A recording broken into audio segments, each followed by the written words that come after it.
Good evening, everybody. Old School CFI here. And I want to talk to you today about taking a fuel sample. It's kind of a thing we take for granted, and sometimes folks skip out on it. It's not generally a good idea. A lot of stuff can happen, especially with some of these older aircraft. Like I'm looking at a Cessna 172 here. You know, been around, they park out in the ramp, they get filled up, and a lot of times we get some heavy rain, or you're out in the country somewhere in an airport that ain't had a new fuel delivery in 10 years. You want to know what you're getting for fuel. So what you're going to use is this little guy right here. It's a fuel strainer. Got a screwdriver on the bottom, and it's got a little probe on top. And what you're going to do, and you're going to stick it up in here, and you're going to depress on it.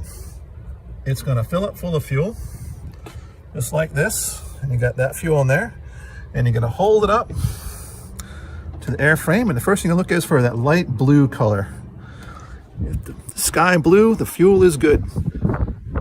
Once you check for the fuel, you're going to swirl it around, and you're going to look for any kind of liquid contamination. Water droplets, typically, they'll be in the bottom, right? If it's not blue, if it's a straw color or clear, it's either all water or it could be jet fuel. If you think it's jet fuel, take a sniff.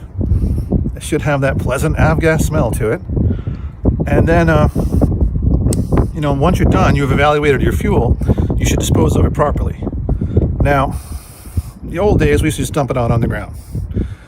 Some folks will pour it back in the tank, but if you've got the open top, it's not really a good idea. Sometimes these fall off and they go in your fuel tank, or you pour it in and you can dump in some contamination back in your fuel tank.